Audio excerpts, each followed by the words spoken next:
Welcome back, hosers. I am in my greenhouse and I have just been working on spending a little time getting it ready for the winter because I would like to see how much I can improve its winter performance.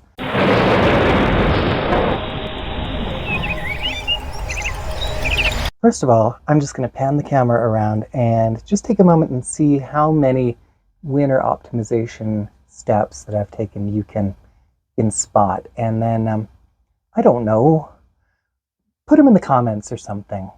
It's a game. It's a little bit Blue's Clues, but hopefully not quite that lame.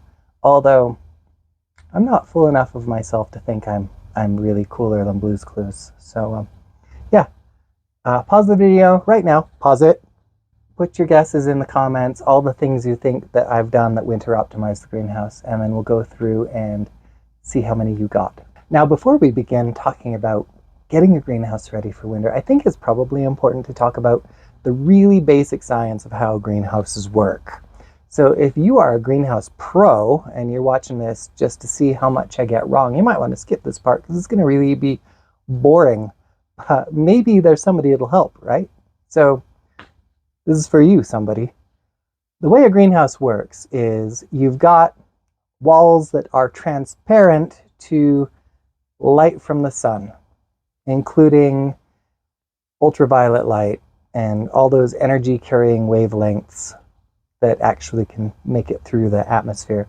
So those shine through the walls of the greenhouse and they're going to strike against something that absorbs light. Maybe it's some bricks in the floor or a hapless gardener who just and then that energy from the light, once it's absorbed, is going to be re-emitted as thermal energy. And the idea is that the thermal energy that's re-emitted from the stuff that absorbed the light doesn't pass through the covering of the greenhouse as readily as the light energy did, and kind of gets trapped in here. And so on the face of it, it sounds like we're already ready for winter, and you're not super far off. On a winter's day with a sunny sky, I fully expect the temperature in here, even if it's freezing outside, to get 60, 70, maybe 80 degrees Fahrenheit. That's just how greenhouses work. But there's a problem, and that problem is at night, there's no light coming into the greenhouse, getting absorbed into an object, and then re-emitting as heat. Depending on what kind of skin you've got on it and what kind of thermal mass you've got in it, the temperature in your greenhouse at night can actually drop a little bit below ambient. What I am doing is I'm adding insulation, and I've doubled the thermal mass in my greenhouse. I need to get one more barrel. My target is 5. So the insulation that I'm adding, first on the north side of my greenhouse, I have added 1-inch thick styrofoam insulation panels. These are actual insulation panels that I have attached to the walls of the north side of my greenhouse. And the reason I can do that is because due to my latitude and the winter angle of the sun, there will never ever be useful light hitting that side of my greenhouse. It's just never going to happen. And so I can make this not transmit light and lose no efficiency. And so I did. And I think it's got a R value of 3. I'm trapping heat, and then also we've got the reflective side pointing in. So I'm reflecting light and I'm reflecting heat. And this insulation is right up against my thermal mass. So these barrels during the day when it's warm are absorbing thermal energy, either directly from being hit by the sun or indirectly from the temperature in the greenhouse rising and heating the water. And then at night, they will slowly give up the energy that they absorbed during the day. And the idea is that with enough thermal mass in your greenhouse, and the gravel counts and the bricks count, and any pots with plants and water in them also count, the idea is that with enough of that thermal mass in your greenhouse, you're going to hopefully not lose quite all of your heat overnight. So it's still escaping because I don't have a heater in here, but it's not escaping as fast. Behind me, you can see some bubble wrap, and this is horticultural bubble wrap. And the reason I went with horticultural bubble wrap and not packing bubble wrap, even though packing bubble wrap is about a third the cost, is that packing bubble wrap would last me maybe a season. And then I would be contributing all of this plastic waste to the landfill because it would be useless and full of holes and falling apart. Whereas horticultural bubble wrap, yes, it's still made of plastic. I'm still generating plastic waste, but hopefully I'm going to make it 3 to 5 years before I have to take this down and throw it out and replace it. So that's why I go with horticultural bubble wrap. Also, there's a difference in structure. So in bubble wrap, in regular packing bubble wrap, you have a flat side and then the bubbles on it, and that's it. But horticultural bubble wrap is, and I don't know how well you see this, it's double laminated. So they've got a sheet of plastic on this side and a sheet of plastic on this side, which means that not only are the bubbles insulating airspace, but also the space between the bubbles become trapped pocket of air that will add to the insulation value. So that's why I'm going with horticultural bubble wrap. My goal, and in my pan around you probably saw that I haven't reached it yet, is to cover all of the single pane surfaces in this greenhouse with horticultural bubble wrap.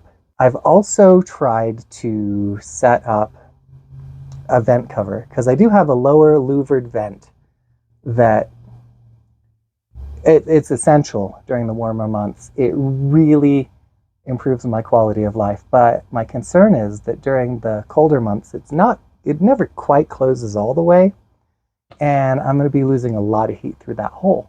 I've tried to set it up so that I've got Velcro around an opening that I cut in my bubble wrap, and I'm going to Velcro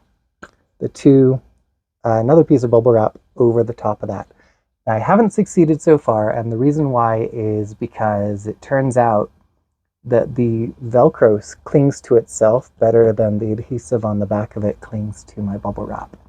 So before I can make that a functional feature of this greenhouse, I'm going to have to go buy some, I think, super glue. And I'm just going to super glue my Velcro strips to the bubble wrap.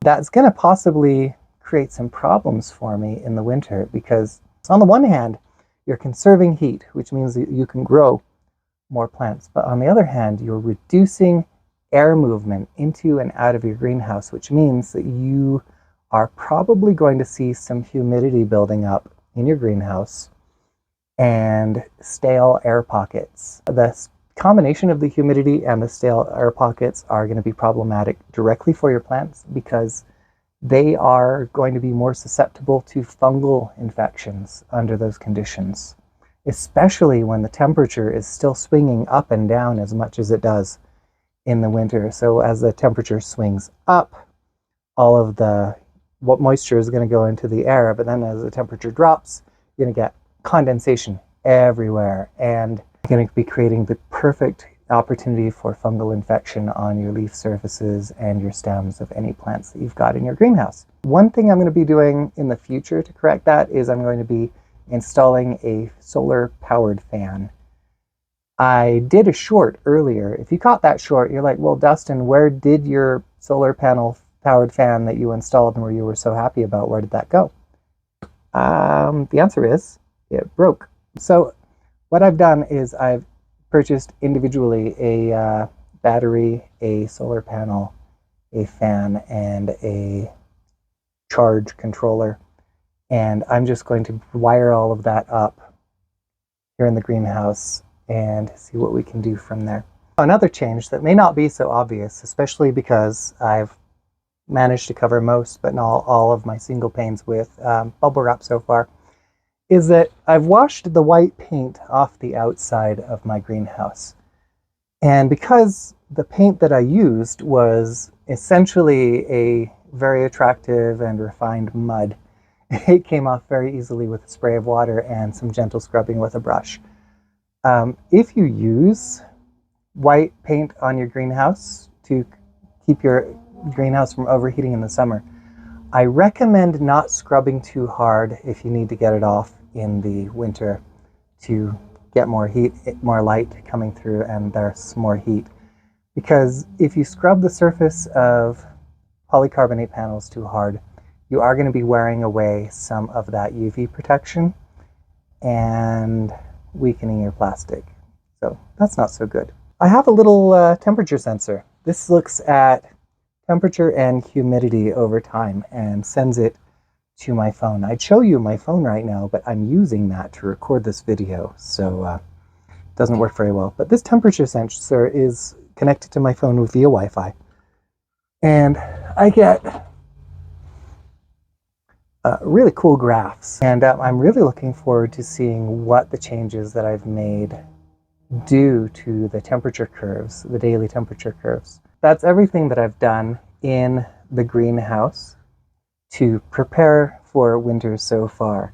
I look forward to doing a follow-up video on this where I can actually show you my temperature curves and compare them to ambient temperatures, and we can see how it compares, because that's really when things start to get interesting. Let's step outside. I just want to take a moment and talk to you about, so a while back, I direct sowed some mustard greens. Then I also started some in soil blocks. And the question that I had was, well, the seed packets say direct sow.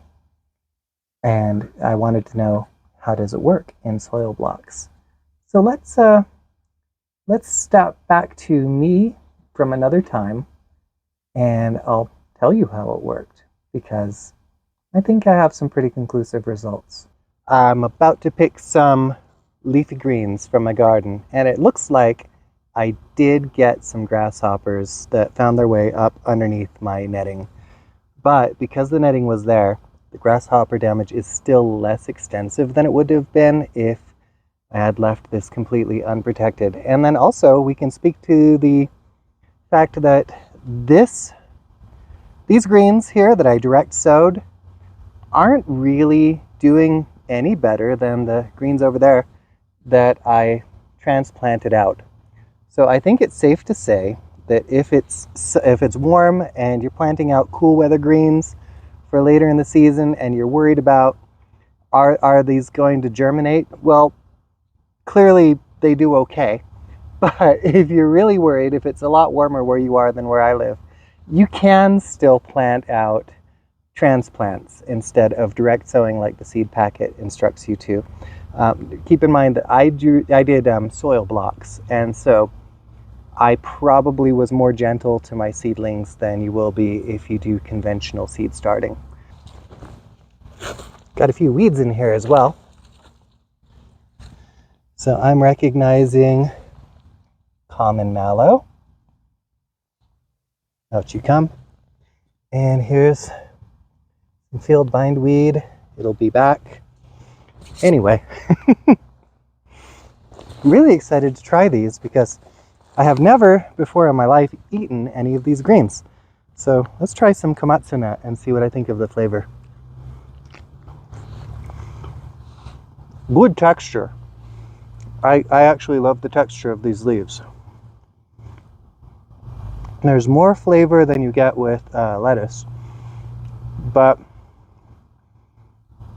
it's a little bit mustardy, kind of like peas maybe, a little undertone. It tastes very green.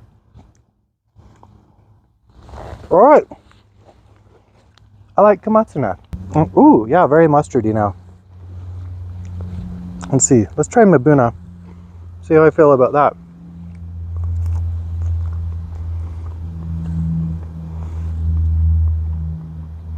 Ooh, this tastes a lot like mustard. It's kind of fun. If you don't like mustard, don't grow this. And the tatsoi isn't the happiest little plant in the garden, but here it is. Now remember, these are all mustards, so they're all going to taste to varying extents like mustard. You know what? The leaf shapes are different, but aside from that, They all taste the same to me. So perhaps my palate is just insufficiently refined. You can say so if you want to, and I won't hate you for it. But anyway, the way I'm picking these is I'm taking off the larger outer leaves, but I'm leaving enough to allow the plant to continue to harvest sunlight and grow. So this is how I like to pick all my leafy greens. I did want to share with you the results because this was a little bit of an experiment. I wanted to see, can I transplant out? These are the ones I sowed from seed, and of course they're fine. But the ones that I transplanted out look just like them. They are identical. So when the seed packet says don't do that, that's more of a suggestion than a rule. Well, I think that's about all I have to share with you this week. Thank you for joining me in my garden, and I hope you have a wonderful time in your own.